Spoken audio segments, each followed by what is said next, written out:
बहुत बहुत स्वागत आप सबका। आप देख रहे हैं न्यूज नाइट, आपके साथ मैं हूं ममता चोपड़ा और आज न्यूज नाइट में हमारा मुख्य फोकस रहेगा आज की सबसे बड़ी खबर, जिसमें संसद में जो सरकार के खिलाफ अविश्वास प्रस्ताव लाया गया, उसमें लोकसभा में प्रधानमंत्री ने जो चर्चा का जवाब दिया, जिस तरह के बिंदु सामने रखे प्रधानमंत्री ने, जिस तरीके से सरकार के द्वारा उठाए जा रहे कदमों की बात की और जिस तरीके से विपक्ष ने वॉकआउट किया और जिसके बाद प्रधानमंत्री ने मणिपुर को ही नहीं बल्कि नॉर्थ ईस्ट पर पूरी एक तस्वीर साफ की, ये सभी हमारे मुख्य बिंदु रहेंगे। तो करेंगे इस पर चर्चा, लेकिन आइए शुरुआत करते हैं हेडलाइंस के साथ। लोकसभा में गिरा विपक्ष का अविश्वास प्रस्ताव, चर्चा का जवाब देते हुए पीएम मोदी ने जताया भरोसा, मणिपुर में शांति का सूरज जरूर उगेगा। कहा मणिपुर में हुए अपराध अक्षम्य, दोषियों को मिलेगी कड़ी से कड़ी सजा। राज्य की बहन बेटियों से कहा देश उनके साथ। कांग्रेस को बताया पूर्वोत्तर की समस्याओं की जननी। भारत माता पर राहुल गांधी के बयान पर बरसे पीएम मोदी, कहा ये लोग भारत तेरे टुकड़े होंगे का नारा लगाने वाले। कांग्रेस पर लगाया पूर्वोत्तर में लोगों के विश्वास की हत्या करने का आरोप। कहा हमारे लिए नॉर्थ ईस्ट हमारे जिगर का टुकड़ा।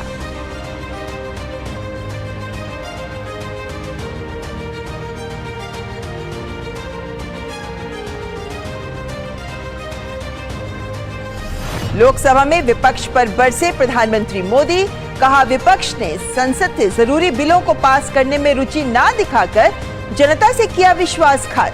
विपक्षी गठबंधन को बताया घमंडिया। कहा विपक्ष के लिए देश से बड़ा दल, उन्हें गरीब की भूख की चिंता नहीं, सत्ता की भूख सवार।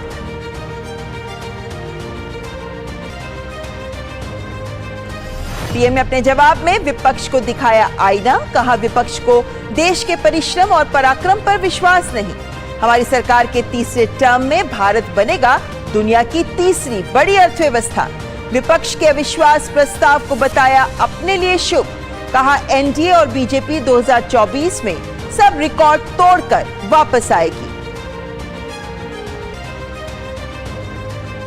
लोकसभा में कांग्रेस नेता अधीर रंजन चौधरी के आचरण के खिलाफ सदन सख्त। सदन की कार्यवाही मंत्री के प्रहलाद जोशी के प्रस्ताव के बाद अधीर रंजन चौधरी विशेषाधिकार समिति की रिपोर्ट आने तक सदन से निलंबित। संसदीय मंत्री ने रखा प्रस्ताव।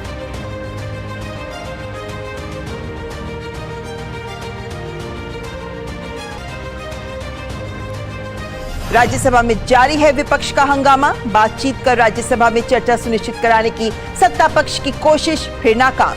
हंगामे के बीच ही फार्मेसी की प्रैक्टिस और फार्मेसी पेशे को विनियमित करने वाला फार्मेसी अमेंडमेंट बिल पास। मुख्य चुनाव आयुक्त और चुनाव आयुक्त नियुक्तियां, सेवा और कार्यकाल संबंधी विधेयक पेश।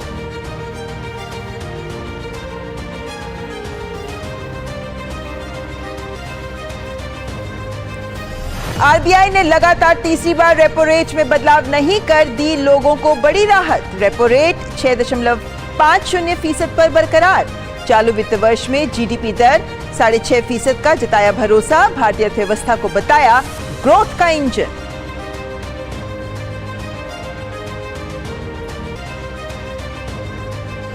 पाकिस्तान में संसद भंग होने के बाद कार्यवाहक प्रधानमंत्री के नाम पर अब तक नहीं बन सकी है सहमति। निवर्तमान प्रधानमंत्री शहबाज शरीफ और नेता विपक्ष राजा रियाज के बीच बैठक में नहीं निकला कोई नतीजा। शुक्रवार को फिर होगी बैठक। आम चुनाव के बाद नई सरकार बनने तक यही कार्यवाहक सरकार संभालेगी सत्ता।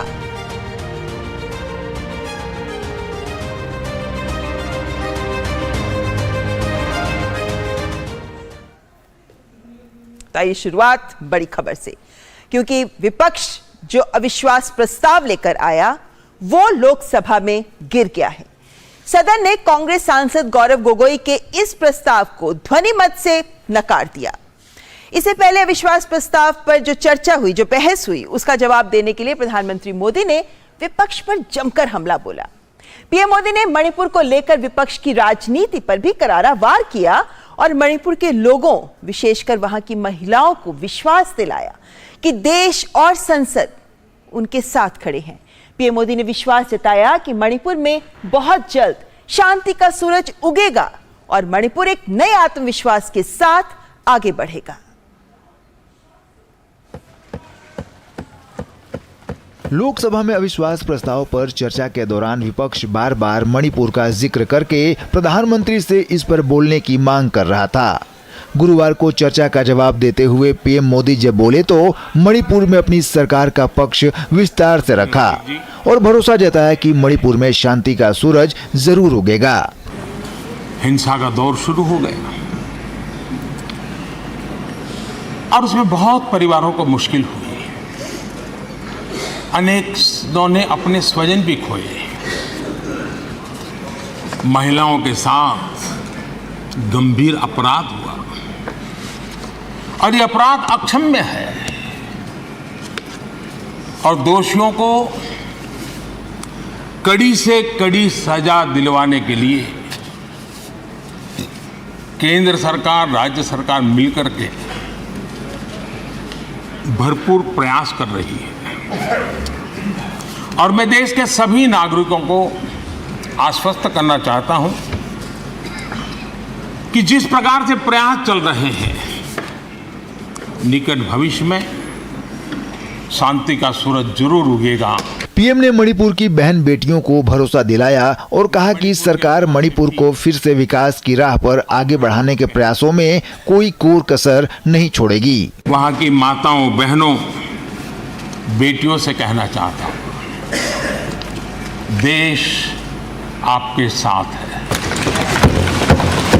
ये सदन आपके साथ है। हम सब मिलकर के, कोई यहाँ हो या ना हो, हम सब मिलकर के इस चुनौती का समाधान निकालेंगे। वहाँ फिर से शांति की स्थापना होगी। मैं मणिपुर के लोगों को विश्वास दिलाता हूँ कि मणिपुर फिर विकास की राह पर तेज गति से आगे बढ़े, उसमें कोई प्रयासों में कोई कसर नहीं रहेगी। पीएम ने राहुल गांधी के मां भारती पर दिए गए बयान पर भी जोरदार हमला बोला और कहा कि ये लोग भारत तेरे टुकड़े होंगे का नारा वाले हैं। पता नहीं क्यों कुछ लोगों को भारत मां की मृत्यु की कामना करते नजर आ रहे हैं। इससे बड़ा दुर्भाग्य क्या है? ये वो लोग हैं जो कभी लोकतंत्र की हत्या की बात करते हैं, कभी संविधान की हत्या की बात करते हैं। दरअसल जो इनके मन में है वही उनके कृतित्व में सामने आ जाता है। ये वो लोग हैं माननीय अध्यक्ष जी, जो भारत तेरे टुकड़े होंगे, ये गैंग,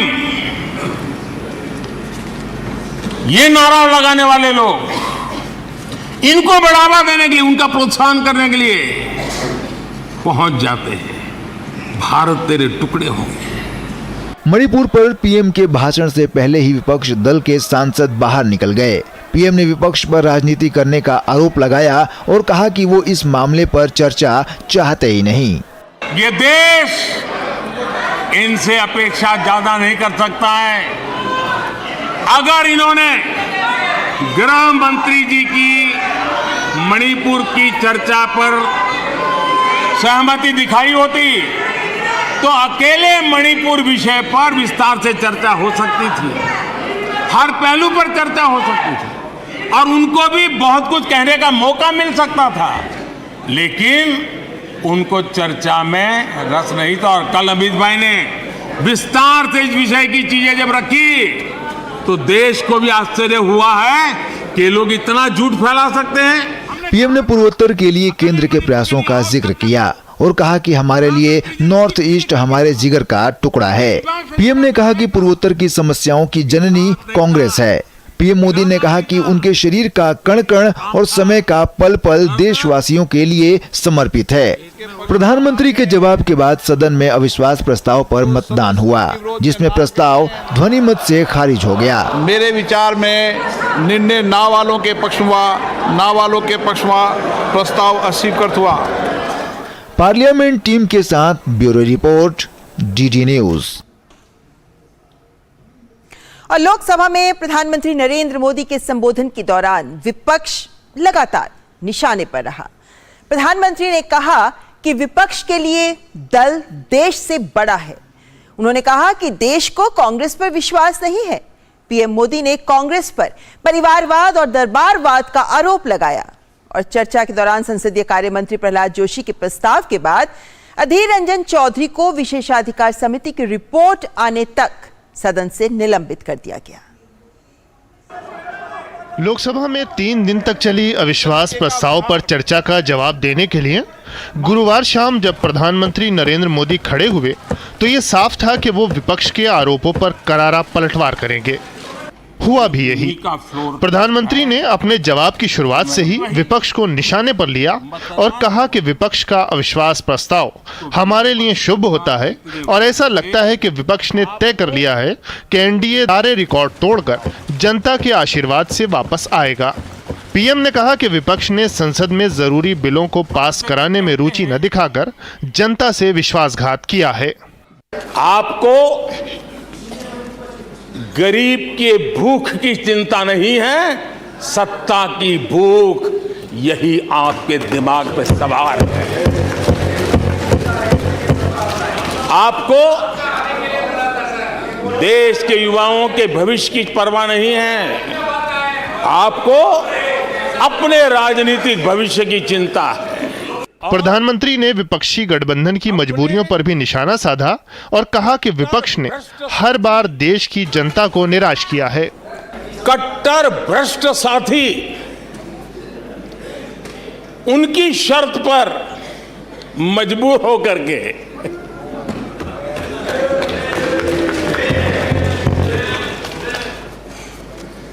और इस अविश्वास पर प्रस्ताव पर भी आपने कैसी चर्चा की। और अध्यक्ष जी देखिए, मजा इस डिबेट का कि फील्डिंग विपक्ष ने ऑर्गेनाइज की, लेकिन चौके छक्के यहीं से लगे।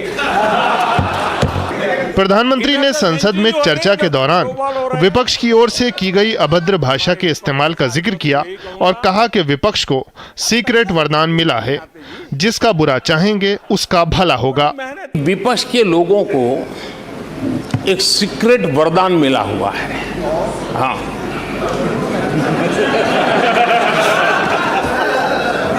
सीक्रेट वरदान मिला हुआ है जी। और वरदान ये कि ये लोग जिसका बुरा चाहेंगे उसका भला ही होगा।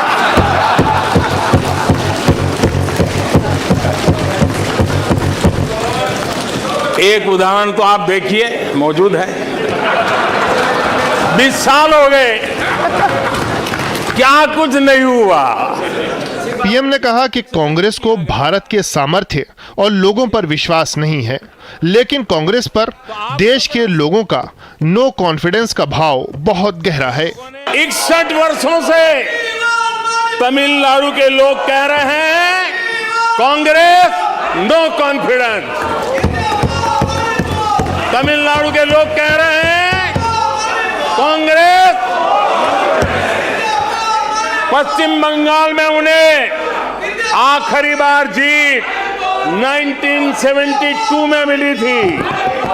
पश्चिम बंगाल के लोग 51 सालों से कह रहे हैं कांग्रेस कांग्रेस। उत्तर प्रदेश और बिहार और गुजरात कांग्रेस आखिरी 1985 में जीती थी। पिछले 38 वर्षों से वहां के लोगों ने कांग्रेस को कहा है, वहां के लोगों ने कांग्रेस को कहा है। पीएम मोदी ने विपक्षी गठबंधन पर हमला करते हुए कहा कि आपने एनडीए भी चुरा लिया और इंडिया के भी टुकड़े कर दिए। उन्होंने कहा कि ये इंडिया नहीं, घमंडिया गठबंधन है। ये घमंडिया गठबंधन देश में परिवारवाद की राजनीति का सबसे बड़ा प्रतिबिंब है। देश के स्वाधीनता सेनानियों ने, हमारे संविधान निर्माताओं ने हमेशा परिवारवादी राजनीति का विरोध किया था। प्रधानमंत्री ने कहा कि कांग्रेस को परिवारवाद और दरबारवाद पसंद है। उन्होंने मोहब्बत की दुकान के कांग्रेस के नारे पर भी चुटकी ली। ये है लूट की दुकान, ये है लूट की दुकान, झूठ का बाजार।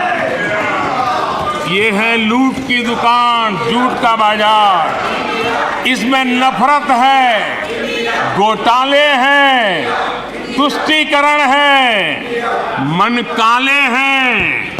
परिवारवाद की आग के दशकों से देश हवाले है। और तुम्हारी दुकान ने इमरजेंसी बेची है, बंटवारा बेचा है, सिखों पर अत्याचार बेचा है, झूठ कितना सारा बेचा है, इतिहास बेचा है, उरी के सच के प्रमाण बेचा है। शर्म करो नफरत की दुकान वालों, तुमने सेना का स्वाभिमान बेचा है। पीएम मोदी ने कहा कि चुनाव जीतने के लिए अनाप शनाप वायदों के कारण जनता पर नए नए बोझ डाले जा रहे हैं। पीएम मोदी ने कहा कि मैं देशवासियों को यह समझाना चाहता हूं कि ये लोग भारत के दिवालिया होने की गारंटी हैं। पार्लियामेंट टीम के साथ ब्यूरो रिपोर्ट, डीडी न्यूज। और विश्वास प्रस्ताव पर हुई बहस का जवाब देते हुए प्रधानमंत्री मोदी ने आर्थिक विकास के पथ पर देश की तेज रफ्तार का भी जिक्र किया। प्रधानमंत्री ने कहा कि आज भारत के आर्थिक विकास की सराहना पूरी दुनिया कर रही है।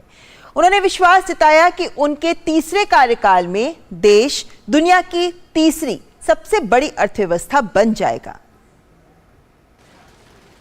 अविश्वास प्रस्ताव पर हुई बहस का जवाब देते हुए प्रधानमंत्री मोदी ने जहां एक ओर विपक्षी दलों के आरोपों की धज्जियां उड़ाई, वहीं अर्थव्यवस्था के मोर्चे पर देश की शानदार रफ्तार को रेखांकित किया।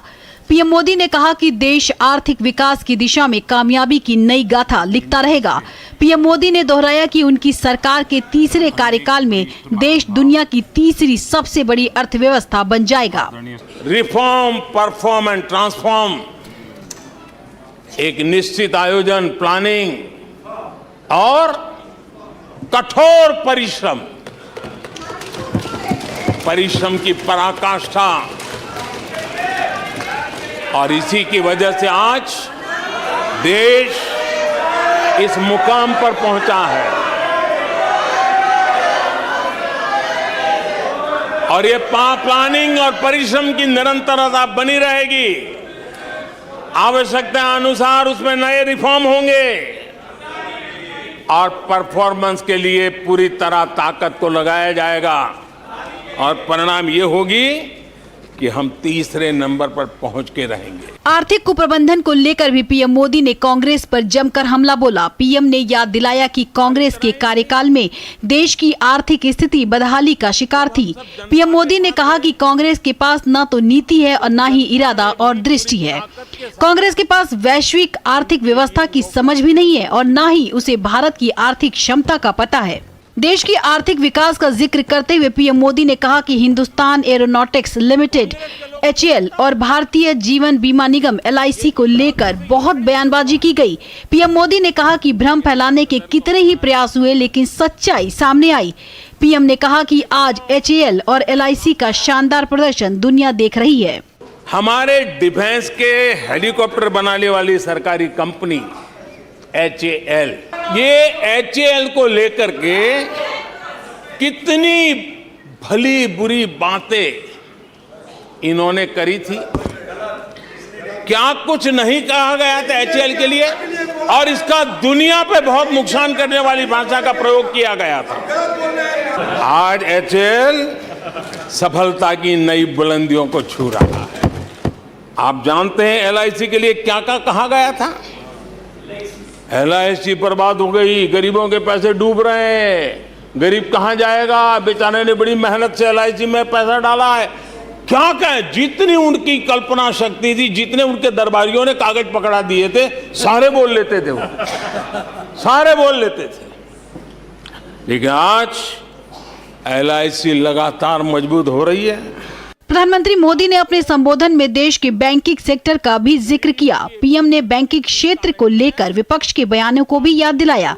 प्रधानमंत्री ने कहा कि दूसरे देशों के लोगों का सहारा लेकर भी भारतीय बैंकिंग सेक्टर के डूबने के दावे किए गए, लेकिन आज भारत का सार्वजनिक बैंकिंग सेक्टर जबरदस्त मुनाफे में है। हमारे बैंकों की सेहत को लेकर के भांति भांति की निराशा, अफवाह फैलाने का काम इन्होंने पुरजोश किया, और जब इन्होंने बुरा चाहा बैंकों का तो हुआ क्या? हमारी public sector banks net profit 2 गुने से ज्यादा हो गया। इन लोगों ने फोन बैंकिंग घोटाले की बात, इसके कारण देश को एनपीए के गंभीर संकट में डुबो दिया था। बीते दिनों की बात हो रही है, लेकिन आज जो उन्होंने एनपीए का अंबर लगा के गए थे उसको भी पार कर करके हम एक नई ताकत के साथ निकल चुके हैं। पीएम मोदी ने विपक्ष को घेरते हुए कहा कि ये वो लोग हैं जिन्हें देश के सामर्थ्य पर भरोसा नहीं है। पीएम ने कहा कि इन लोगों को देश के परिश्रम पर विश्वास नहीं है। प्रधानमंत्री ने अपने संबोधन में नई ऊंचाइयों की ओर जा रही भारतीय अर्थव्यवस्था को सराहा और विपक्ष की नकारात्मक राजनीति की जमकर आलोचना की। पार्लियामेंट टीम के साथ ब्यूरो रिपोर्ट, डीडी न्यूज। तो 3 दिन की चर्चा में जहां विपक्ष ने अपनी बातें रखी तो वहीं सत्ता पक्ष ने भी तस्वीर साफ की, लेकिन जब प्रधानमंत्री ने 3 दिन की बहस का जवाब दिया तो सब कुछ साफ हो गया और अविश्वास प्रस्ताव गिर गया। इसी पर करेंगे चर्चा, लेकिन फिलहाल यहां रुकेंगे एक ब्रेक के लिए। होंगे बच्चे स्वस्थ भले फूलेगा बचपन, इन्हें पिलाओ मुगली घुट्टी 555। गोल्डी छोले मसाले, जहाँ जाए रिश्ते बनाए, जहाँ जाए रिश्ते बनाए, गोल्डी मसाले।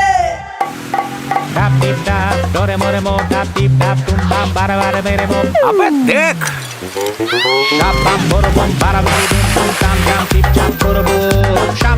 you got to be careful. बारिश है, सड़कें बदलेंगी। Switch to Seat. बेटा change soon, it's monsoon. दिन तिनक दिन तिनक दिन दिन तिनक दिन दिन।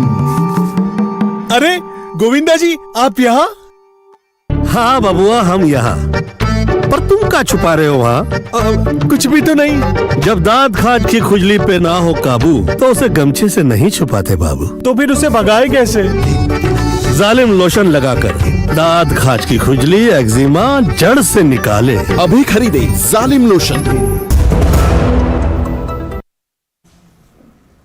तो ब्रेक के बाद आपका स्वागत। और आज हम न्यूज नाइट में बात कर रहे हैं कि किस तरीके से लोकसभा में प्रधानमंत्री नरेंद्र मोदी ने 3 दिन में जो चर्चा हुई अविश्वास प्रस्ताव पर, उसका जवाब दिया। और हमारा विशेष कहता है लोकसभा में गिरा विपक्ष का अविश्वास प्रस्ताव। चर्चा के लिए हमारे साथ जुड़े हैं शिवम त्यागी, भाजपा के प्रवक्ता, विजय कौशिक कांग्रेस से, और समीर चौगांवकर, वरिष्ठ पत्रकार, इस वक्त हमारे साथ। तीनों मेहमानों का मैं स्वागत करती हूँ। विजय जी, सबसे पहले आपसे सवाल पूछना चाहेंगे, क्योंकि ये बात स्पष्ट थी कि जो अविश्वास प्रस्ताव विपक्ष लेकर आया है वो जाहिर है कि गिरना ही था, क्योंकि संख्या बल सबके सामने स्पष्ट थी। तो ऐसे में आप लोगों की ओर से बार बार सदन में चर्चा के दौरान इस बात को रखा जाता रहा कि मणिपुर के मुद्दे पर प्रधानमंत्री नरेंद्र मोदी आकर बोले, इसलिए हम इस प्रस्ताव को लेकर आए हैं। तमाम अन्य बातें आप लोगों ने सामने रखी। फिर ऐसा क्यों है कि प्रधानमंत्री की बात सुनने से पहले ही आप लोगों ने वॉकआउट कर दिया? देखिए, सबसे पहली बात ये कि उस समय जो डिसाइड हुआ उसके मुताबिक मौके पर जो भी कार्रवाई के अनुसार कांग्रेस पार्टी और उसके सहयोगी दलों ने तय किया, उसकी प्रक्रिया स्वरूप ये वॉकआउट किया गया। पहली बात। दूसरी बात, आज माननीय प्रधानमंत्री जी के संबोधन से बहुत सारी सच्चाई और झूठ देश की जनता को जानने को मिला है। सबसे पहली चीज, जो एक सच उन्होंने स्वीकार किया, उन्होंने विपक्ष के रूप में कांग्रेस का सीक्रेट देश के सामने बताया कि कांग्रेस पार्टी उनका बुरा करती है लेकिन उनका भला होता है। तो ये उन्होंने कहा कि कांग्रेस को ये वरदान है, यानी कि विपक्ष को ये वरदान है। तो हम देश की जनता को ये बताना चाहते हैं कि मोदी जी के मुताबिक हम उनका बुरा करते हैं लेकिन उनका भला होता है। लेकिन जो मोदी जी को सीक्रेट वरदान है वो ये है कि वो देश का भला चाहते हैं, लेकिन वो हमेशा बुरा करते हैं। उन्होंने कहा था कि 2 करोड़ रोजगार देंगे, 2 करोड़ रोजगार छीनने का काम किया। उन्होंने कहा अच्छे दिन आएंगे, देश के बुरे दिन आ गए। उन्होंने जो भी कहा है आज तक वो देश में उल्टा ही उल्टा हुआ है। तो बताइए ऐसे वरदान का हम क्या करेंगे। और मोदी जी ने कहा था काला धन वापस लेकर आएंगे, विदेशों में भारत का काला धन बढ़ गया। जहां तक कांग्रेस पार्टी के अविश्वास प्रस्ताव की बात है तो निश्चित तौर पर इस अविश्वास प्रस्ताव की कोई जरूरत नहीं थी, लेकिन हमें इसलिए लाना पड़ा क्योंकि हम चाहते थे कि मणिपुर जैसे संवेदनशील मुद्दे पर, जहां कानून व्यवस्था नाम की कोई चीज नहीं है, जहां पुलिस असम राइफल्स के जवानों के खिलाफ मुकदमे दर्ज करा रही है, जहां बहन बेटियों के मुकदमे दर्ज नहीं किए गए क्योंकि वीडियो सामने नहीं आई थी। और वीडियो सामने आने के विजय जी, आप ये मानते हैं जी, आपने अपनी बात रखी, आप ये मानते हैं कि प्रधानमंत्री ने जो तथ्यों के साथ बातें सामने रखी, प्रधानमंत्री ने जो अंतर्राष्ट्रीय संस्थाओं की बात रख के बात सामने रखी, वो सभी झूठ है, आप ये कहना चाहते हैं इस मंच पर? जी बिल्कुल बिल्कुल, आप ये कहना चाहते हैं क्योंकि कोई भी बात कितनी भी सच क्यों ना हमारे लिए झूठ है। चलिए शिवम जी, आप इसका क्या जवाब देना चाहेंगे? अरे आपने कहा कि आप विश्वास नहीं करेंगे, बिल्कुल झूठ है। शिवम जी देखिए, मैं बस एक चीज कहना चाहता हूं कि इंसान जो देख नहीं सकता हो उसको तो हो सकता है कि दृष्टि दी जा सकती है, लेकिन जो आदमी देखना ही ना चाहता हो उसको आप दृष्टि नहीं दे सकते। अप्रोक्सीमेटली 40 मिनट से ज्यादा इस देश के प्रधानमंत्री नॉर्थ ईस्ट और खासतौर पर मणिपुर पर बोले। विपक्ष इतने दिनों से संसद को बिल्कुल जैम करके बैठा हुआ था, लगातार मांग कर रहा था कि इस देश के प्रधानमंत्री बोले, प्रधानमंत्री बोले, प्रधानमंत्री बोले। कल हिंदुस्तान के इतिहास में अविश्वास प्रस्ताव पर कोई भी मंत्री या गृह मंत्री के बारे में अगर मैं कहूं तो सबसे ज्यादा समय तक जो है इस देश के गृह मंत्री बोले, 2 घंटे से ज्यादा। हिंदुस्तान के इतिहास में कोई भी ऐसे प्रधानमंत्री जो सबसे ज्यादा अविश्वास प्रस्ताव पर बोले हैं वो है आज इस देश के प्रधानमंत्री श्री नरेंद्र मोदी जी। 40 मिनट से ज्यादा वो मणिपुर और नॉर्थ ईस्ट पर बोले, इस देश की हर एक व्यवस्था पर उन्होंने जवाब दिया। लेकिन कमाल की बात है कि आज जो जवाब मांगने वाले थे वो नदारद थे, वो भाग खड़े हुए। ये कैसा लोकतंत्र है? आप 10 दिन 12 दिन तक लगातार संसद को बंद करके रखते हैं, बात नहीं करना चाहते, चर्चा चाहते हैं, प्रधानमंत्री का जवाब चाहते हैं। आज जब प्रधानमंत्री आकर जब आपको जवाब दे रहे हैं, आर्टिकुलेट जवाब दे रहे हैं, जहां आपको हर व्यवस्था की बात वो कर रहे हैं, जहां पर मिजोरम की जनता पर फेंके गए ब्लास्ट की वो बात कर रहे हैं, बमों की वो बात कर रहे हैं, अगरतला में पहुंची हुई ट्रेन की वो बात कर रहे हैं, गुड्स ट्रेन की वो बात कर रहे हैं, फौज की वो बात कर रहे हैं, तब आप वहां से भाग जाते हैं। बेहतर होता कि अगर आप वहां पर होते तो आपका एनलाइटमेंट होता, बेहतर होता विजय कौशिक की पार्टी के लोग अगर वहां पर होते तो उनको समझ में आता कि नॉर्थ ईस्ट में हो क्या रहा है और नॉर्थ ईस्ट किस स्तर पर जा रहा है और वहां की अभी स्थिति क्या है और इस देश के प्रधानमंत्री उसके बारे में क्या सोचते हैं और इस देश के प्रधानमंत्री इस बारे में कहना क्या चाहते हैं। लेकिन वो तो इंटरेस्टेड ही नहीं थे। लेकिन ये विषय बहुत ही अजीब है। इस देश में खास तौर पर मणिपुर के लिए और जिस तरीके से महिलाओं की सुरक्षा के लिए एक जो विपक्ष ने हंगामा क्रिएट किया, अंत तक आते आते ये साबित हो गया कि सरकार ने तो भरपूर जवाब दिया जितना आज तक हिंदुस्तान में किसी ने नहीं दिया, लेकिन ना वो सुन पाए, ना वो सुनना चाहते थे, ना उनके नेता सही से सवाल रख भी पाए। अगर राहुल गांधी की भी बात करो तो शिवम जी, जब अधीर रंजन जी बाहर निकले, वॉकआउट कर गया विपक्ष, उसके बाद जब प्रेस से बात कर रहे थे तो अधीर रंजन ने इस बात को सामने रखा। एक तो उन्होंने स्पष्टीकरण देने का प्रयास किया कि नीरव शब्द उन्होंने यूज ही क्यों किया था, और ऊपर से उन्होंने बोला कि इसका मतलब तो ये हुआ कि कांग्रेस से डरते हैं प्रधानमंत्री। अब देखिए, मुझे लगता है इस तरह के रेटोरिक्स का क्या ही जवाब दिया जाए, तो समझ में नहीं आता इनका। 400 से एक पार्टी 52 पर आ गई है और डरते हैं हम। 2 से एक पार्टी 303 पर आ गई है, डरते हैं हम। 30 साल में एक पार्टी दूसरी बार पहली बार चुनकर आई है, मतलब दूसरी बार सत्ता में आई है और डरते हैं हम। इनकी पार्टी ऑल टाइम लो पर है, डरते हैं हम। देश के आधे राज्यों में इनके पास सरकारें नहीं है, 2-3 राज्य ऐसे हैं जहां 0 सांसद है इनके और विधायक है, डरते हैं हम। मुझे लगता है इस तरह के रिटोरिक्स से बाहर इनको निकलना चाहिए और कंस्ट्रक्टिव विपक्ष की एक भूमिका प्ले करनी चाहिए। और मैं फिर से यही कहना चाहता हूं, अगर वाकई मणिपुर का 1% भी इनको थोड़ा सा भी उसमें संवेदनशीलता इनके पास होती तो कम से कम ये बात करते। और कल जब राहुल गांधी ने भी बोला तो अप्रोक्सीमेटली 40 मिनट में, शुरू की 16 मिनट में वो अपने टखने में चोट थी, 15 किलोमीटर दौड़ सकता था तो 25 क्यों नहीं। ये मतलब क्या आप मिल्खा सिंह बन जाइए भाई, हम आपको रोक थोड़ी ना रहे हैं। चलिए लेकिन मैं आप इसे कम से कम मणिपुर पर चर्चा चाहते थे तो बात करते तो ज्यादा बेहतर होता था, उसके जवाब सुनते तो और भी बेहतर होता। और इसीलिए मैं समीर जी आपके पास आने से पहले एक बार विजय जी से जरूर पूछना चाहूंगी, क्योंकि ये सवाल मेरे को लगता है हर देशवासी के जहन में जरूर है कि आपने अविश्वास प्रस्ताव आप लेकर आए और आपको पता था गिरेगा और आप वॉकआउट कर गए। इस पूरी प्रक्रिया से आपने हासिल क्या किया, विपक्ष ने हासिल क्या किया विजय जी? हमने माननीय मोदी जी को संसद में बोलने के लिए मजबूर किया। हमें मालूम था कि आदतन वो झूठ बोलेंगे बहुत सारे मुद्दों पर, और उसके बाद जनता के बीच में जाकर लेकिन आप लोग तो मणिपुर के मुद्दे पर उनसे जवाब चाहते थे और वही नहीं सुना आपने, इसलिए मैं पूछ रही हूं, क्योंकि मणिपुर पे उन्होंने इतने विस्तार से जवाब दिया जिसे सुनने के लिए विपक्ष वहां था ही नहीं, इसलिए मैं जानना चाहती थी फिर क्या हासिल किया विपक्ष? देखिए, मणिपुर से पहले उन्होंने इतने झूठ बोल दिए कि विपक्ष मणिपुर पर उन्होंने अपनी सफलताओं का जिक्र किया विजय जी, उसका बहिष्कार। क्या ये वो कोई जो भाषण देने का मंच नहीं था, जिन मुद्दों पर बात होनी चाहिए थी उन्होंने नहीं की। उन्होंने देश की जनता से झूठ बोला कि 91 में देश कंगाल होने की स्थिति में था। उन्हें यह बताना चाहिए था कि नरसिम्हा राव जी की जब सरकार बनी उससे पहले देश कंगाल होने की स्थिति में था। नरसिम्हा राव जी ने संभाला और इस देश को तरक्की की ऊंचाइयों पर लेकर गए नरसिम्हा राव जी। उन्होंने ये नहीं बताया कि सिक्किम का विलय कांग्रेस ने भारत के अंदर कराया था, गोवा का विलय कांग्रेस ने भारत के अंदर कराया था। उन्होंने ये नहीं बताया कि आजादी के वक्त पंजाब के लोग अलग सिखिस्तान की मांग कर रहे थे। चलिए, आपका कहना है कि प्रधानमंत्री ने बहुत सारी बातों को सामने नहीं रखा जिससे आपको शिकायत है, आप ये कहना चाहते हैं, लेकिन उन्होंने जो कहा उससे आप सहमति जता रहे हैं।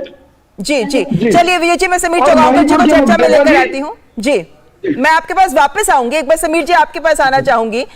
जिस तरीके से प्रधानमंत्री ने अविश्वास प्रस्ताव पर अपना जवाब दिया, आपने भी सुनी होंगी चर्चाएं 3 दिन जो विपक्ष के भी नेताओं ने अपनी बात, सांसदों ने अपनी बात सामने रखी थी। कितना प्रभावी रहा प्रधानमंत्री का प्रहार? देखिए, प्रधानमंत्री मोदी का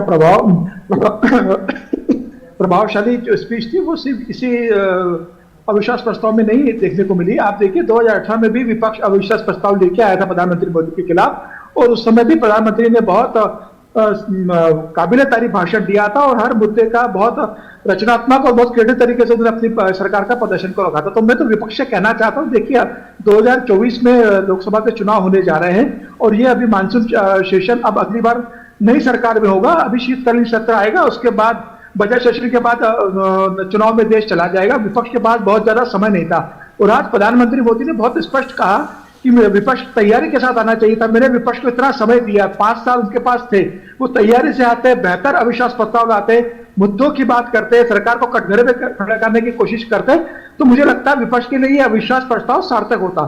ये तो बात विपक्ष भी जानता है कि उसके पास संख्या बल नहीं था या सब गिरने वाला। वो मणिपुर के मुद्दे पर प्रधानमंत्री मोदी के बयान की जिद पे अड़ रहा था। मुझे लगता है कि अमीर भाई ने कल इतना स्पष्ट और इतना तथ्यों के साथ और इतना आंकड़ों के साथ जो मणिपुर पे बात रखी, उसके बाद आज फिर प्रधानमंत्री नरेंद्र मोदी ने मणिपुर के ऊपर और नॉर्थ ईस्ट के ऊपर पूरे विस्तृत के साथ जानकारी रखी।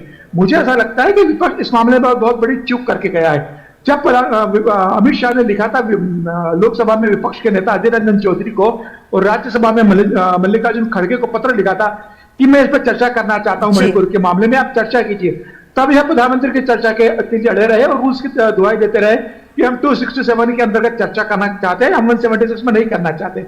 मुझे ऐसा लगता है कि विपक्ष को उस समय 176 पर चर्चा करनी चाहिए थी। 2.5 घंटे का समय मिलता, तर्कों के साथ अपनी बात रखते, अमित जी की बात सुनते, गृह मंत्री की। अगर आप संतुष्ट नहीं होते तब आप अविश्वास प्रस्ताव लेके आते और प्रधानमंत्री की से कहते कि आप हमें अमित भाई और गृह मंत्री की बात से सहमत नहीं है, अब हम देश के प्रधानमंत्री को सुनना चाहते। तो मुझे ऐसा लगता है कि और जब आज प्रधानमंत्री बोलने को तैयार हुए तो विपक्ष सदन से वॉकआउट करके चला गया। सदन को विपक्ष को सदन में रहना चाहिए था, प्रधानमंत्री की बात सुननी चाहिए थी। जब आप चाहते थे कि प्रधानमंत्री सदन में बोले और जब प्रधानमंत्री बोलने के लिए खड़े हुए तो आप संसद छोड़ के क्यों चले गए? मुझे लगता है कि विपक्ष के पास कोई मुद्दा नहीं था, वो बेहतर तैयारी से नहीं आए। राहुल गांधी को इतना समय मिला था, राहुल गांधी चाहते तो बहुत अच्छे तरीके से मणिपुर के मुद्दे पर अपनी बात रख सकते थे। वो मणिपुर के दौरे पर गए थे। विपक्ष का सर्वदलीय मंडल भी 20 नेताओं का मणिपुर के दौरे पर गया था। ये अपनी बात नहीं रख पाए कि 20 जो सांसद गए थे इन्होंने मणिपुर में क्या देखा, इनके फाइंडिंग्स क्या है, सरकार कहां फेल हो रही है, केंद्र को क्या करना चाहिए। ये अपनी बात तो जनता से बोलते हैं, सदन में इस बात को रखते हैं। इन्होंने सदन में कोई बात नहीं रखी। मुझे ऐसा लगता है कि कल जिस हिसाब से गृह मंत्री ने, देश के गृह मंत्री ने बहुत तथ्यों के साथ, तर्कों के साथ और बहुत स्पष्ट मणिपुर की बात रखी, उसके बाद मुझे लगता है कि मणिपुर के मुद्दे पर कुछ भी कहने की जरूरत नहीं थी। उसके बाद भी आज प्रधानमंत्री मोदी ने लगभग 45 मिनट तक मणिपुर और नॉर्थ ईस्ट की बात कर देश की जनता को बता दिया है कि मणिपुर को लेके वो क्या सोच रहे हैं और कैसे इस तो ऐसे में विजय जी, अब जबकि प्रधानमंत्री ने भी काफी विस्तार से बात कर दी, जबकि गृह मंत्री ने भी बहुत तस्वीर साफ कर दी, अब विपक्ष की क्या रणनीति रहेगी इस मुद्दे को लेकर? क्योंकि एक बात जो संसद में भी चर्चाओं के दौरान बार बार कही जाती रही कि विपक्ष की नीयत, विपक्ष की रणनीति, विपक्ष की सोच ही चर्चा के खिलाफ रही है।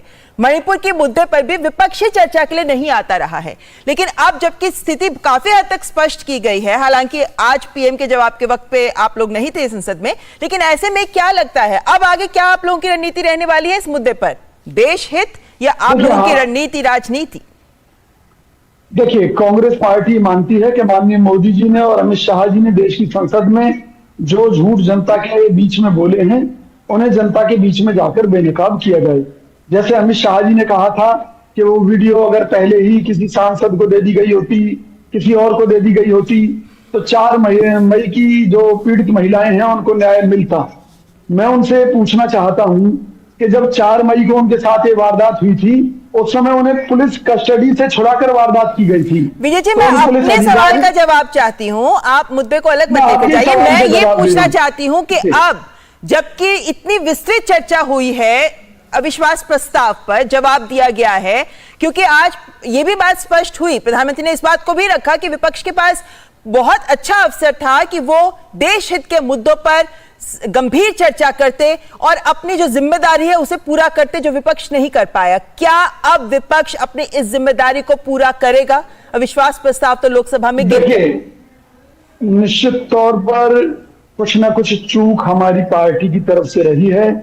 कहीं ना कहीं हमारे अध्यक्ष मल्लिकार्जुन खड़गे जी के सलाहकार और माननीय राहुल गांधी जी के सलाहकारों की कमी रही है कि जो इतने संवेदनशील मुद्दे पर सरकार को जो आईना हमें दिखाना चाहिए था, वो कहीं ना कहीं बीजेपी सरकार की कूटनीति के कारण उसमें सेंध लगी है। इस बात को मैं स्वीकार करता हूं, पहली बात। दूसरी बात, विपक्ष का काम है संघर्ष करना, जनहित से जुड़े मुद्दों पर संघर्ष करना। आज मोदी जी ने देश की जो तस्वीर पेश की है, उस तस्वीर में केवल झूठ झूठ झूठ परोसा गया था। उन्होंने ये नहीं बताया कि किस तरह से टैक्सों की मार लोगों के ऊपर बढ़ाकर उन्होंने देश के खजाने को भरने का काम किया है। उन्होंने देश की जनता को और गरीब बनाने का काम किया है। उन्होंने दावा किया कि जो अति गरीब थे वो सब अति गरीबी देश में मिट गई है। तो 80 करोड़ लोग जिन्हें 5 किलो गेहूं देने का आप दावा करते हैं कि वो आपके 5 किलो गेहूं पर जिंदा है। चलिए जी, आप ये तो मानते हैं कि कांग्रेस से चूक हुई। शिवम जी, आप क्या कहेंगे? देखिए, सबसे पहले तो मैं एक ही चीज कहना चाहूंगा कि विजय जी, आप अपना खामे ही खां वहां पर समय बर्बाद कर रहे हैं। आप भी मानते हैं इस बात को कि आपके अध्यक्ष और आपके जो पुराने अध्यक्ष हैं वो मिलजुल कर भी जो है सही से कूटनीति, राजनीति नहीं कर पाए। क्यों आप उधर समय व्यर्थ करते हैं? मुझे लगता है कि जब देश हित में चीजें चल रही हो तो बेहतर तरफ होना चाहिए इंसान को। आपको उधर समय नहीं बर्बाद करना चाहिए। संसद भवन को खत्म कर देना चाहिए, मिटा देना चाहिए। बीच में मत बोलिए। विजय जी, आपने अपनी बात कही, अभी उनकी बात सुन लेते हैं, अगर जवाब लेना हुआ तो मैं आऊंगी जी। Thank you. दूसरा ये कि आप शायद जानते नहीं है, 1991 में इस देश के साथ पहली बार ऐसी स्थिति आई थी जहां पर हिंदुस्तान को अपने गोल्ड रिजर्व से गोल्ड देना पड़ा था। तो क्या स्थिति थी ये देश अच्छे तरीके से जानता है, आप शायद नहीं जानते। तीसरी बात ये भी है कि इस देश में अगर मैं इस अविश्वास प्रस्ताव की बात करूं तो अकेले अगर प्रधानमंत्री और गृह मंत्री सिर्फ दोनों की मैं बात करूं तो दोनों ने अप्रोक्सीमेटली 4.5 घंटे के करीब बोला है। एक यही मांग थी विपक्ष की सबसे शुरुआत से लेकर, और आज सेशन का बस समाप्ति की ओर हम आ गए हैं, लेकिन एक भी रचनात्मक, एक भी आर्टिकुलेट सवाल विपक्ष की तरफ से नहीं आया। और अगर सवाल आया तो जवाब सुनने के लिए दोनों तरफ से कोई तैयार नहीं। मुझे बस एक चीज ये बताएं कि जिस तरीके से डेली हिंदुस्तान की जनता का टैक्स का 12 करोड़ रुपए अप्रोक्सीमेटली पर डे सेशन में जाता है, उसकी कोई वैल्यू है कि नहीं? मैं मानता हूं आप लोगों के लिए और गांधी परिवार के लिए 12 करोड़ या 1200 करोड़ भी पर डे खर्च करो तो आपने इतना लूटा हुआ है देश को कि आपको कोई फर्क नहीं पड़ता। लेकिन 12 करोड़ रुपए पर डे खर्च होने के बाद, प्रधानमंत्री के जवाब देने के बाद, गृह मंत्री के जवाब देने के बाद, सेशन खत्म हो जाने के बाद भी ना ही आपने जवाब सुना, ना ही आप उसको बेहतर तरीके से रख पाए, ना ही राहुल गांधी अपनी 40-45 मिनट में सिर्फ जो है उठाकर सिर्फ मणिपुर पर बोल पाए। जी, कैसा विपक्ष का आप रवैया है? मैं सिर्फ एक ही चीज कहना चाहता हूं, जिस संसद में हमेशा से चर्चा होती आई है, आगे भी होती रहेगी, काश अगर विपक्ष का रवैया बेहतर होता तो अप्रोक्सीमेटली 9 बिल कल तक पास हो चुके थे, शायद उनमें भी वो बेहतर अपना कंट्रीब्यूशन दे पाते। लेकिन बड़े अफसोस की बात है कि उनके लिए 9 बिलों का कोई महत्व नहीं था। दिल्ली बिल का एक वो सुपारी बराबर पार्टी को बचाने के लिए, शिवम जी, देखा जाए तो बहुत सारे महत्वपूर्ण, बिल्कुल ठीक बात, बहुत सारे महत्वपूर्ण बिल जिन पर विपक्ष की ओर से एक सकारात्मक चर्चा की उम्मीद कर रहा था देश, लेकिन अविश्वास प्रस्ताव को ज्यादा महत्व दिया गया विपक्ष के द्वारा, और उसमें भी वो जो हासिल करना चाहते थे वो नहीं कर पाए। उसमें भी सत्ता पक्षी उन पर हावी रहा, जो स्पष्ट दिखा जब अविश्वास प्रस्ताव गिर गया। फिलहाल बहुत बहुत शुक्रिया मेरे सभी मेहमानों का हमारे साथ जुड़ने के लिए। और फिलहाल राज्यसभा में आगे हम न्यूज नाइट में आपको ये बात बताएंगे, जो महत्वपूर्ण खबर जिस पर हमारी नजर रहेगी वो है कि राज्यसभा में पास हुए अहम बिल। ब्रेक के बाद डालेंगे नजर इस खबर पर।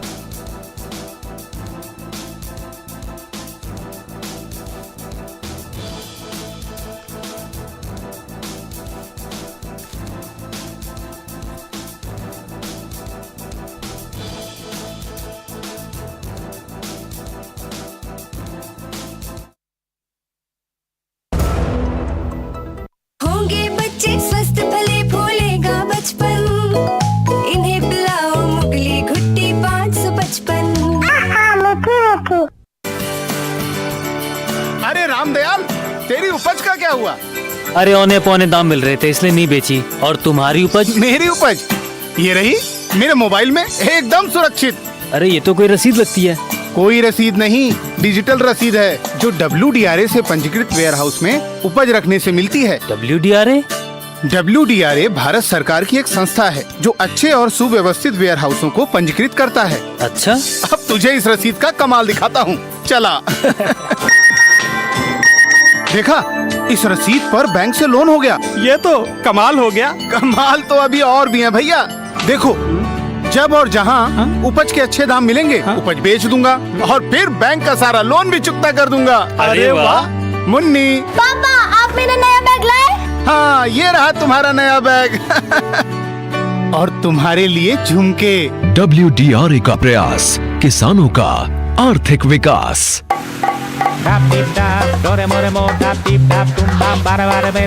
अबे देख,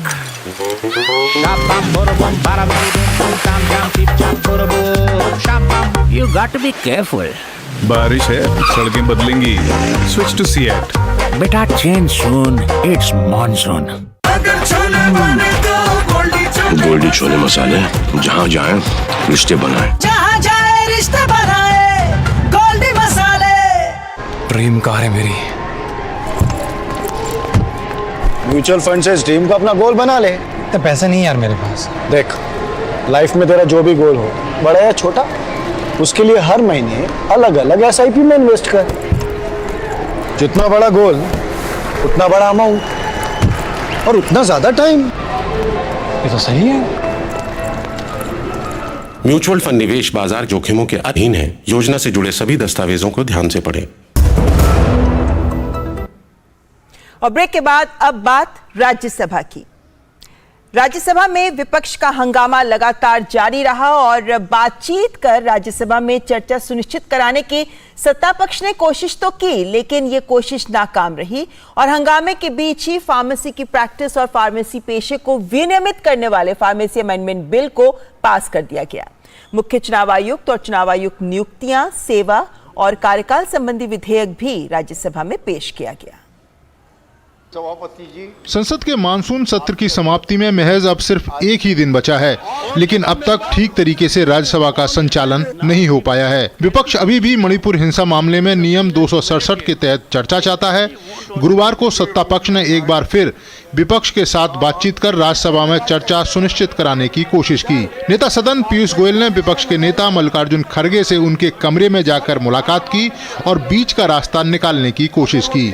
इस बात की जानकारी खुद पीयूष गोयल ने राज्यसभा में दी। मुझे कहा कि आप आपके कमरे में नहीं आ सकते, आप एलओपी के कमरे में नहीं आएंगे तो सेंट्रल हॉल में मिले। मैंने कहा नहीं, अगर आप मेरे यहाँ नहीं आ सकते हो तो मैं एलओपी के आता हूँ और माननीय पार्लियामेंट्री अफेयर्स मिनिस्टर और मैं, हम स्वयं एलओपी के कमरे में गए, हम स्वयं गए चर्चा करने। विपक्ष के नेता ने इसे स्वीकार भी किया। इसके बावजूद सत्ता और विपक्ष के बीच सहमति नहीं बन पाई और विपक्ष का हंगामा राज्यसभा में जारी रहा। इसी पर आप चर्चा कीजिए और सफिशिएंट टाइम हम देने के लिए तैयार हैं, इसीलिए आप उसी पे चर्चा। राज्यसभा में विपक्ष के शोर शराबे और हंगामे के बीच फार्मेसी अमेंडमेंट बिल पारित हो गया। यह बिल फार्मेसी की प्रैक्टिस और फार्मेसी पेशे को विनियमित करता है तथा जम्मू कश्मीर के युवाओं को फार्मेसी पेशे के लिए पंजीकरण का अवसर उपलब्ध कराता है। इसके साथ ही लगातार सदन में हंगामा होता रहा। हंगामे के बीच राज्यसभा में मुख्य चुनाव आयुक्त और चुनाव आयुक्त नियुक्तियां, सेवा और कार्यकाल संबंधी विधेयक पेश किया गया। लगातार हो रहे हंगामे के कारण सदन की कार्रवाई शुक्रवार दिन में 11 बजे तक के लिए स्थगित कर दी गई। ऋषि कुमार और राजेश राज के साथ Neeraj Singh, DD news, Delhi. News night में यहाँ रुकेंगे एक ब्रेक के लिए, लेकिन ब्रेक के बाद बात करेंगे आरबीआई की मौद्रिक नीति समीक्षा की। आरबीआई ने नहीं किया रेपो रेट में बदलाव।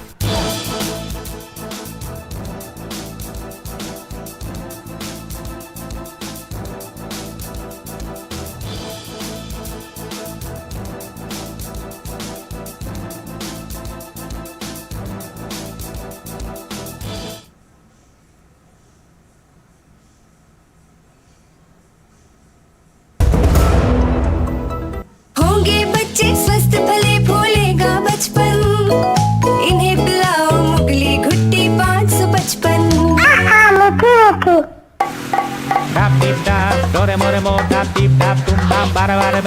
अबे देख,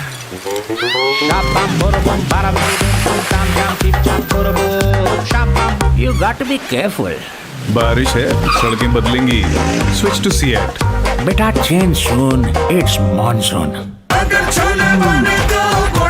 गोल्डी छोले मसाले, जहाँ जाए रिश्ते बनाए, जहाँ जाए रिश्ते बनाए, गोल्डी मसाले।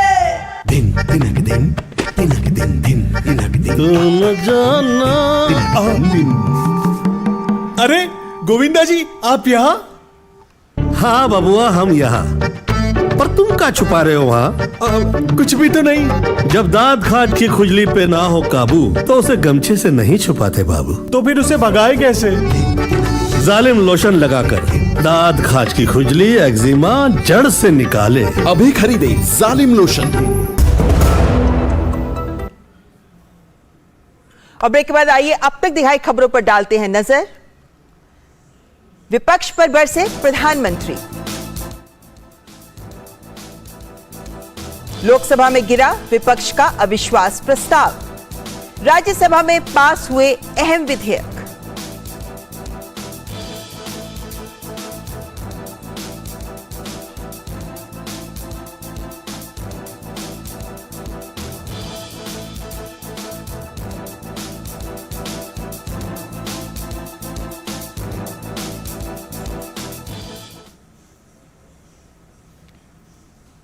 और अब बात आरबीआई की मौद्रिक नीति समीक्षा की। भारतीय रिजर्व बैंक के गवर्नर शक्तिकांत दास ने द्विमासिक मौद्रिक नीति की घोषणा की, जिसमें रेपो रेट में कोई बदलाव नहीं किया गया है। रेपो रेट 6.5% पर बरकरार रहेगा। आरबीआई गवर्नर ने भारतीय अर्थव्यवस्था की सराहना करते हुए कहा कि हमारी अर्थव्यवस्था मजबूत बनी हुई है। भारत के पास दुनिया का नया ग्रोथ इंजन बनने की क्षमता है। आरबीआई यानी रिजर्व बैंक ऑफ इंडिया ने नीतिगत दर में लगातार तीसरी बार कोई बदलाव नहीं करके लोगों को बड़ी राहत दी है। आरबीआई ने रेपो रेट को 6.50% पर बरकरार रखा है। Reserve bank governor Shaktikanta Das ने मौद्रिक नीति समिति की समीक्षा बैठक के बाद इसका ऐलान किया। शक्तिकांत दास ने कहा कि 8 से 10 अगस्त तक चली एमपीसी की बैठक में सभी 6 सदस्यों ने फिर से रेपो रेट को स्थिर रखने का फैसला लिया है। The Monetary Policy Committee decided unanimously to keep the policy repo rate unchanged at 6.5%.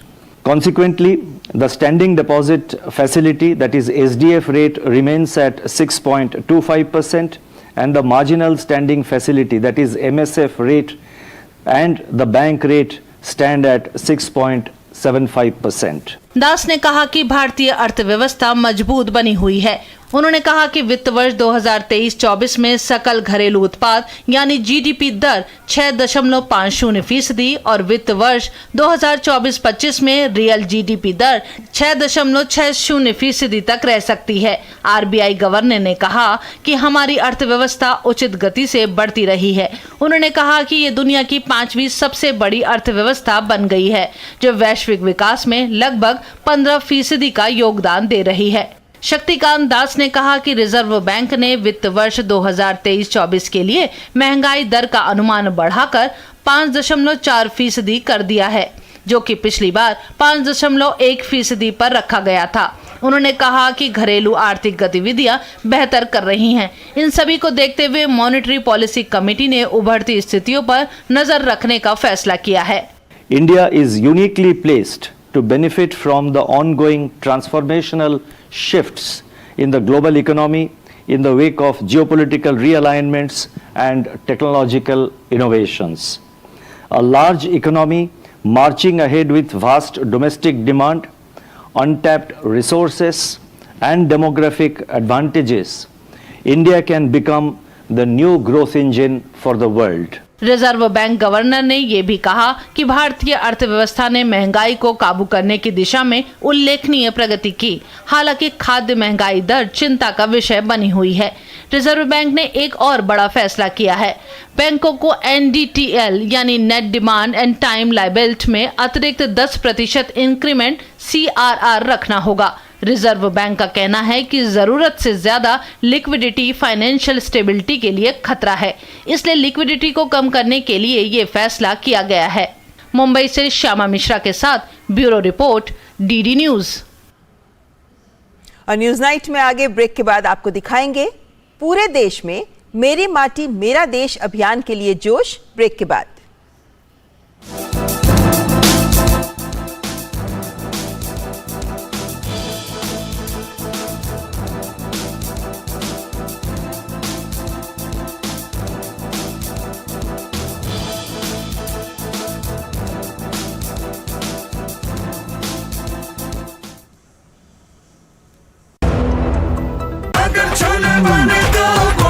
Goldy chole मसाले, जहाँ जाए रिश्ते बनाए, जहाँ जाए रिश्ते बनाए, गोल्डी मसाले।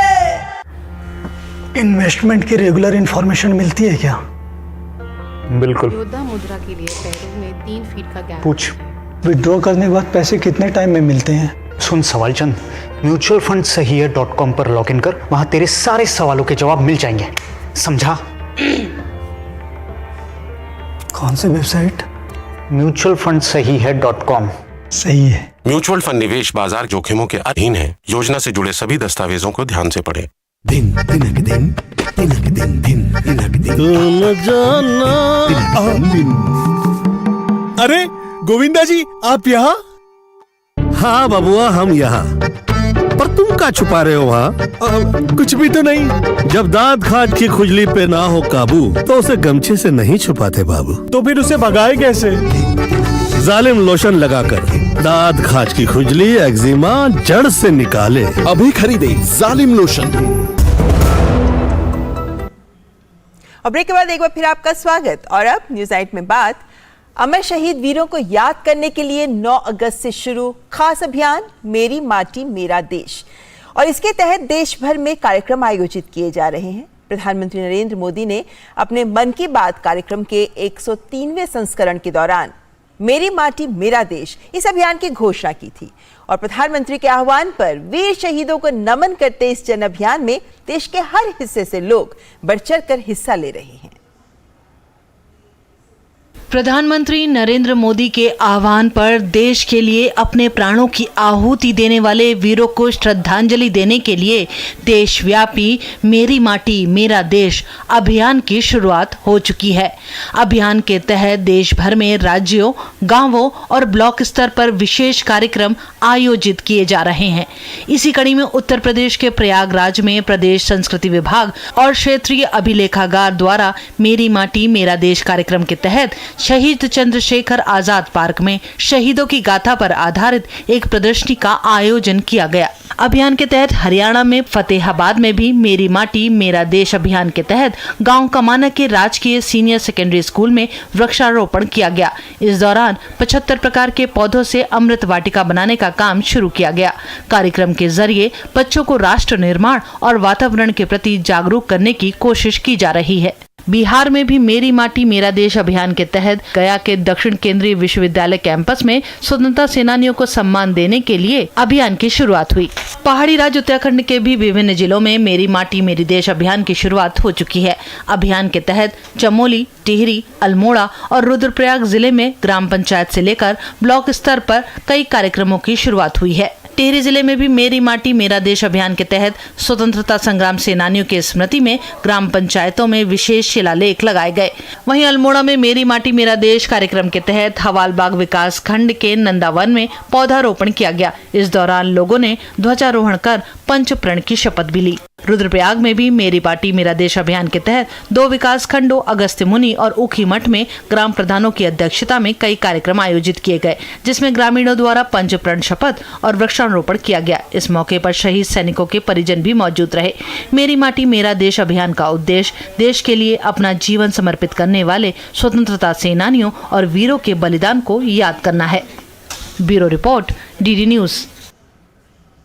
और खबर पड़ोसी देश पाकिस्तान से, जहां संसद भंग होने के साथ ही आम चुनाव का रास्ता साफ हो गया है।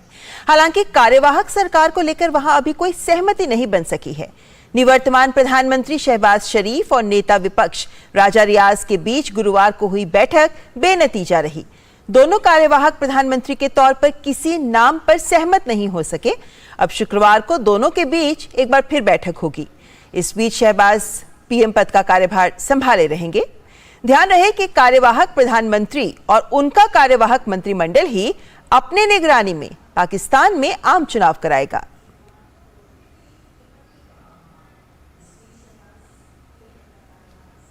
न्यूज नाइट में आज बस इतना ही, लेकिन आपको हम छोड़े जा रहे हैं देश की ही कुछ और महत्वपूर्ण खबरों के साथ। तेज रफ्तार में देखिए ये खबरें। हमारी पूरी टीम को दीजिए इजाजत। नमस्कार।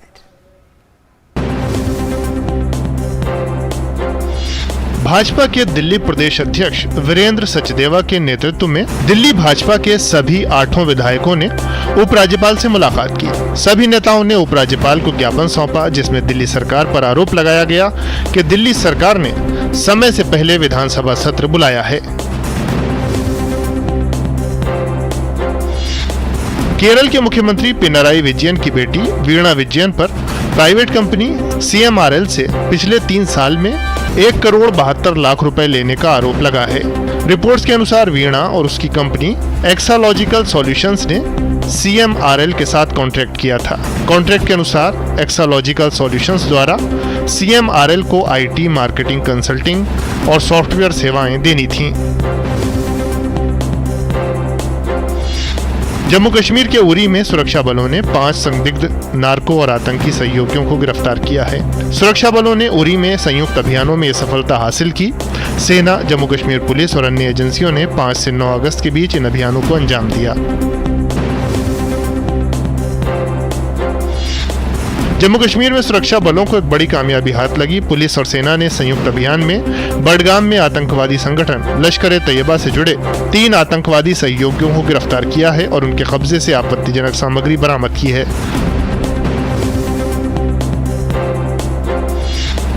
पहाड़ी क्षेत्र में जारी बारिश के कारण मैदानी क्षेत्रों में नदियां उफान पर हैं। उत्तर प्रदेश के मुरादाबाद में रामगंगा नदी का जलस्तर काफी बढ़ गया है। इसके कारण बाढ़ की स्थिति पैदा हो गई है। नदी का जलस्तर बढ़ने से लोगों को दिक्कतों का सामना करना पड़ रहा है। श्री अमरनाथ जी यात्रा को लेकर श्रद्धालुओं में उत्साह बरकरार है। जम्मू कश्मीर के पंथा चौक बेस कैंप से श्रद्धालुओं का नया जत्था रवाना हुआ। 1 जुलाई से अब तक 4,25,179 तीर्थयात्रियों ने बाबा बर्फानी के दर्शन किए हैं। यात्रा सुचारू रूप से आगे बढ़ रही है। इसका 31 अगस्त को श्रावण पूर्णिमा पर समापन होगा।